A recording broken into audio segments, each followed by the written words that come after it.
Hi everyone, welcome back to a new video, and today I'll talk about the citric acid cycle, also known as the Krebs cycle.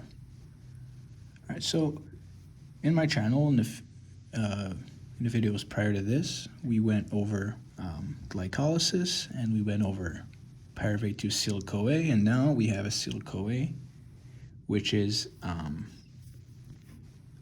by the way, also there's other ways to get acetyl-CoA. For example, beta oxidation with fatty acids, but for the sake of this video, we'll go from we'll use the path of glycolysis to try to make sense in everyone's head. So glycolysis, there's those 10 steps that glucose goes to pyruvate. Then once we have pyruvate, we go from pyruvate to acetyl-CoA, and now we have a 2-carbon molecule, which is acetyl-CoA, that is going to react with our OAA, which is a 4-carbon molecule. And I like to label these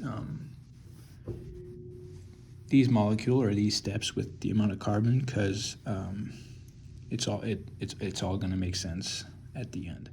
So the citric acid cycle. So we have our acetyl-CoA that comes in 2-carbon. And the OAA, right? So we have it's a cycle. So the final step, OAA, is going to also the final product of the final step is going to be reused to redo the first reaction. This is why it's called a cycle.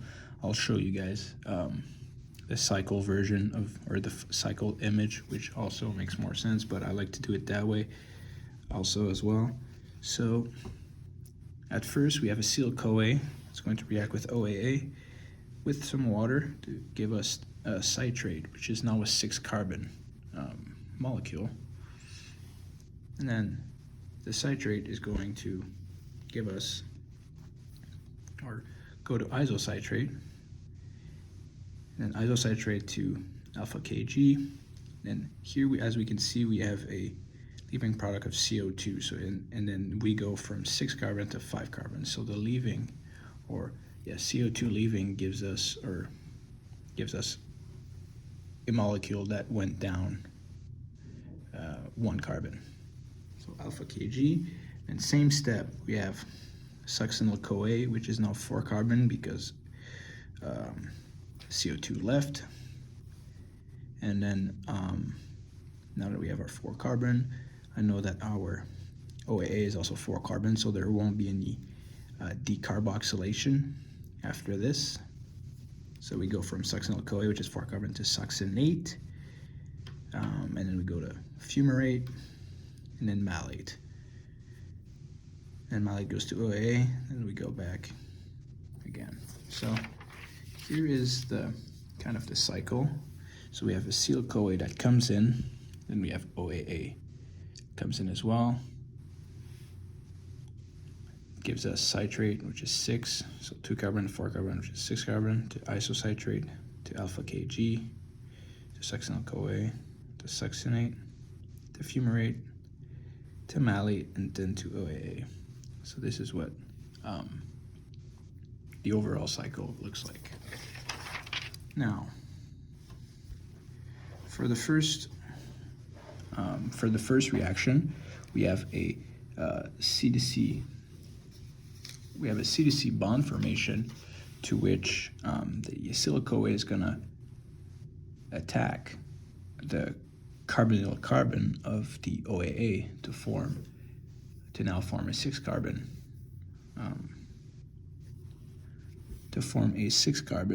molecule, which is called, this reaction type is called the C to C bond formation. And we used a synthase type of enzyme. Now we have citrate, 6-carbon. We swapped an oxygen or an alcohol group to within 2 carbons, which is an elimination reaction. So we first eliminate, so we create a double bond, and then we do an addition. So the reaction type of this reaction is elimination and addition with an aconitase enzyme type. And then we have an intermediate, which is called cis-aconitate, or I wrote it as aconitate here. Now we have isocitrate, that is that first reacts with NAD plus to reduce it into NADH. This creates a carbonyl. This creates a carbonyl compound, or no, a carbanion in the molecule, which allows CO2 to leave, and which allows CO2 to leave in this case right here. Then we obtain alpha Kg, and then once you have alpha Kg, right away CO2 leaves and is being replaced by a CoAsh here, which gives us now a succinyl-CoA, so it has a CoA attached to it, and then this CoA is going to be replaced by a phosphate group, which is going to give us a mixed anhydride, which is going to allow for this GDP to be phosphorylated to G3P or GTP and give us succinate. So this is a group transfer. Obviously I skipped those steps, but those are oxidative decarboxylation, so we can remember that as because CO2 leaves, so it's decarboxylation. Also, we go from a 6 carbon to 5 carbon into 5 carbon to 4 carbon, so oxidative decarboxylation. And then usually when you have a reduction of NAD to NADH, our enzymes are dehydrogenase. For step 3, we also have we have two intermediates, which are going to be explained, or they're going to be explained in more detail in the stepwise mechanism of the actual citric acid cycle. But for the sake of this video here, I'll just name it as oxalosuccinate and enol. And then here is also an oxidative decarboxylation with an enzyme type of dehydrogenase, but with no intermediate for this one.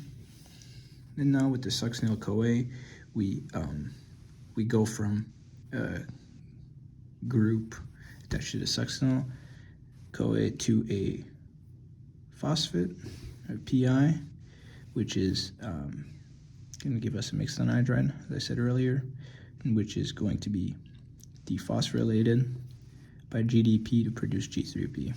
And then we're going to be left with succinate for carbon, which is also going to act, it's going to be oxidized by FAD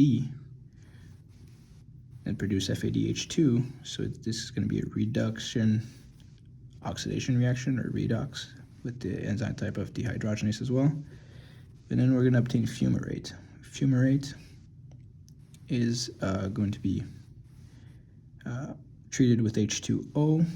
So we're going to add H2O. We're going to get rid of a double bond, and then we're going to add H2O on 2 different carbons, so an OH on 1 carbon and an H on 1 carbon, giving us an addition reaction type with a enzyme type of fumarase.